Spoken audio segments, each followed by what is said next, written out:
Title मटका घर। एक घर में चुनचुनी चिड़िया अपने पति मोलू कबूतर के साथ रहती थी। गर्मियों के दिन शुरू हो गए थे। एक दिन चुनमुनी चिड़िया 2 अंडे देती है। दोनों पति पत्नी अंडों की बहुत ही सावधानी से देखभाल करते हैं। ऐसे में चुनमुनी चिड़िया मोलू कबूतर से कहती है, चुनमुनी चिड़िया, सुनते हो जी, गर्मी जब धीरे धीरे बढ़ रही है, हमने तो इतने दिनों में जैसे तैसे इस घोंसले में इतना समय गुजार लिया, लेकिन अब वो हमारे बच्चे इन अंडे से कुछ दिनों में बाहर आ जाएंगे। इस गर्मी को मेरे छोटे छोटे बच्चे कैसे सहेंगे? बच्चों को गर्मी ना सताए, इसलिए हमें अभी से कुछ उपाय करना चाहिए। मोलू कबूतर, तुम ठीक कह रही हो चुनमुनी, इस बार गर्मी कुछ ज्यादा ही पड़ रही है, लेकिन कुछ समझ नहीं आ रहा इस गर्मी से बचने के लिए क्या करूं। खैर, तुम चिंता मत करो, मैं कुछ न कुछ उपाय सोचता हूँ, तुम भी सोचो, शायद हम लोगों के दिमाग में कुछ न कुछ आइडिया आ जाए। इस तरह दोनों अपने बच्चों को लेकर परेशान थे।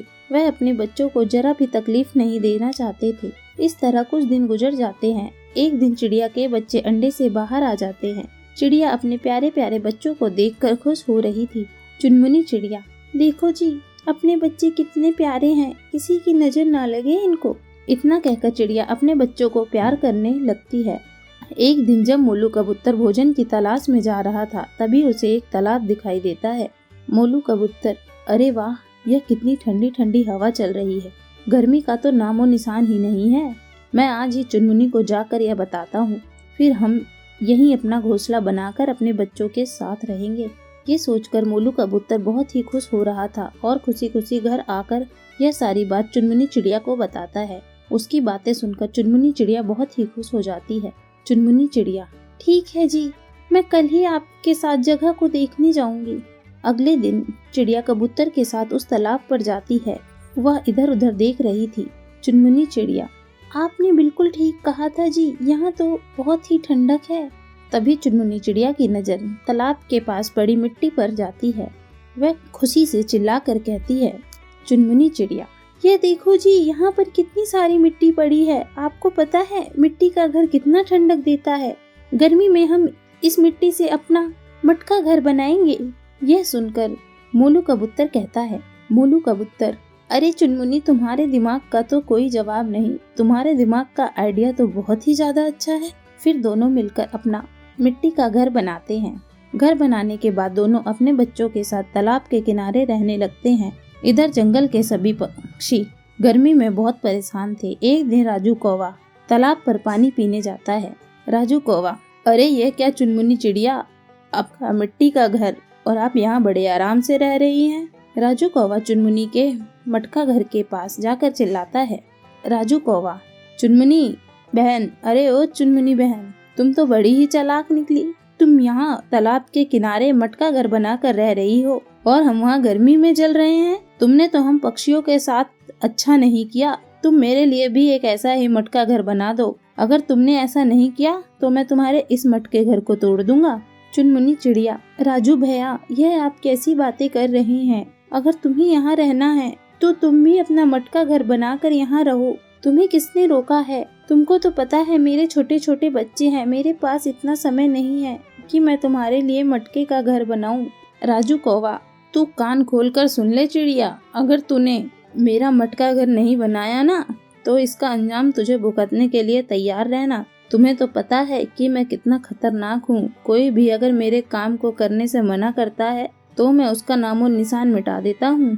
अभी तो मैं जा रहा हूँ, 2 दिन के बाद आऊँगा, उस समय मेरा मटका घर तैयार होना चाहिए। इतना कहकर राजू कौवा वहाँ से चला जाता है। चुनमुनी चिड़िया, क्या करूँ, कुछ समझ नहीं आ रहा, लगता है मुझे अब कालू कौवे का मटका घर बनाना ही पड़ेगा।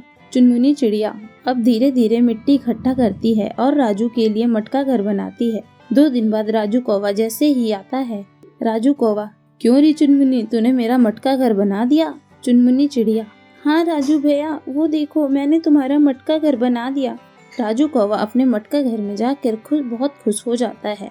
राजू कौवा, आहा, इस मटका घर में तो बहुत ही ठंडक है, अब तो मुझे गर्मी नहीं लगेगी। अगर मैंने चिड़िया को डराया नहीं होता तो यह मेरा मटका घर कभी नहीं बनाती।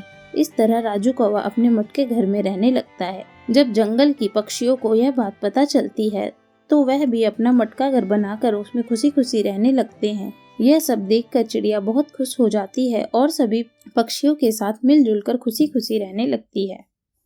टाइटल: चिड़िया की सर्दी। एक बहुत बड़े घने जंगल में सुधा चिड़िया अपने पति विकास कौवे, अपनी सास निर्मला कौवी और बेटी पायल के साथ रहती थी। सर्दी का मौसम शुरू हो गया था, जिससे पायल चिड़िया को बहुत ठंड लगती है। तभी उसका पिता उसके लिए टोपी और मूंगफली लेकर आता है और कहता है, विकास, अरे मेरी पायल बिटिया कहाँ है? ये ले, तेरे पापा तेरे लिए मूंगफली और टोपा लेकर आए हैं।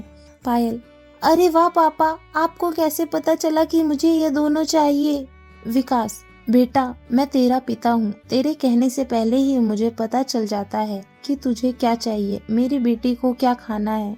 ये लो माँ, आपके लिए रेवड़ी। और सुधा, तुम्हें भुट्टे पसंद है ना? ये लो। सुधा: अरे वाह, आपको तो सबकी पसंद का ख्याल अब भी वैसा ही है। निर्मला: मैंने अपने बेटे को इतनी अच्छी शिक्षा दी है, तारीफ तो सुनेगा ही। विकास: अरे माँ, फिर से वही सब बातें लेकर बैठ गई हैं। आइए हम सब गर्मा गर्म मूंगफली खाकर मजे लेते हैं, वरना ठंडी हो जाएगी। इस तरह वह सब एक साथ बैठकर मूंगफली खाते हैं और उस टोपे को पहन लेती है। वक्त गुजरता है। अचानक से विकास की तबीयत बहुत ही खराब हो जाती है, जिससे वह मर जाता है। तभी अपने बच्चे की ऐसी हालत देखकर निर्मला कहती है, निर्मला: हे भगवान, मेरे बच्चे को ये क्या हो गया है? इतनी रात को ये कहाँ गया था ठंड में? पायल: दादी, पापा मेरे लिए आज भी मूंगफली लेने गए थे। निर्मला: क्या इतनी रात में तुझे मूंगफली खाने की पड़ी थी? तेरी वजह से मेरा बेटा मूंगफली लेने बाहर गया होता और ना उसका ये हाल हुआ होता। अब मैं तुझे और बर्दाश्त नहीं करूंगी। जा, निकल जा मेरे घर से। बच्चों को भी यहाँ से ले जाइयो। सुधा: नहीं माँ जी, ऐसा मत कीजिए। मैं अपनी बच्ची को लेकर यहाँ से कहाँ जाऊंगी? निर्मला: कहीं भी जा कर मर, लेकिन यहाँ से जा। ऐसा कहकर निर्मला कौवी भरी सर्दी में अपनी पोती को अपनी बहू के साथ बेघर कर देती है। जिसके बाद ठंड से ठिठुरते हुए यह एक पेड़ के अंदर बनी खोखली जगह में खुद को उस ठंड से बचाने की कोशिश करते हैं, जहाँ बर्फ पड़ रही थी। पायल: माँ, मुझे बहुत ठंड लग रही है, कुछ कंबल दो ना। सुधा: बेटा, मैं क्या करूँ? मेरे पास तो कुछ भी नहीं है जिससे मैं तेरी ठंड को रोक सकूं। घर से बेघर हो चुके हैं हम। ऐसा कर, तू मेरे पंख में आ जा, मैं तुझे ठंड से बचा लूंगी।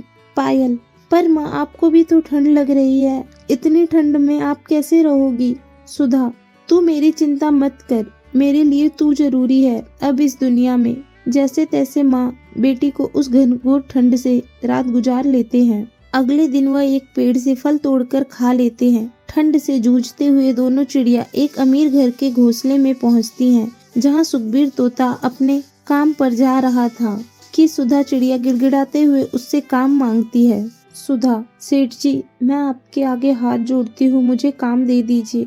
दरअसल मेरे पति गुजर गए हैं और सास ने मुझे बेघर कर दिया है। मेरी छोटी सी बच्ची है। आप मुझसे जो भी झाड़ू पोछे का काम करवाएंगे मैं सब कर दूंगी, पर मुझे काम दे दीजिए सेठ जी। तोता: अरे हट हट, क्या सुबह सुबह भिखारन की तरह भीख मांगने आ गई है मेरे पास? ऐसे कोई काम नहीं है यहाँ, जा यहाँ से। पायल: अंकल प्लीज, हमें कोई काम दे दो, हमें बहुत ठंड लगती है रात भर। तभी उसकी रोनी सूरत और बेबसी देखकर सुखबीर को की पत्नी प्रमिला कबूतरी बाहर आकर कहती है, कबूतरी: अरे ठहरो ठहरो, अजी आप क्या कर रहे हैं? जरा इनकी हालत देखिए, दोनों ठंड में किस तरह से कांप रहे हैं। हमें इनकी मदद करनी चाहिए। सुनो, मेरे घर में साफ सफाई का काम करोगी? खाना बनाना आता है? सुधा: हाँ मालकिन, मुझे सब आता है। कबूतरी: ठीक है, तो आज से तुम सारा काम करना। पैसे कम देंगे क्योंकि साथ में तुम्हें खाना और रहने की जगह देंगे। हमारे घर में नीचे पुराना घोंसला है, तुम दोनों वहाँ रह लेना। मंजूर है? सुधा: मंजूर है मालकिन। इस तरह से सुधा को रहने के लिए, खाने पीने और सर्दी से बचने की जगह मिल जाती है, जहाँ वह अपनी बेटी के साथ खुशी खुशी रहती है। साथ ही उस कबूतरी के घर का साफ सफाई का भी काम करती है।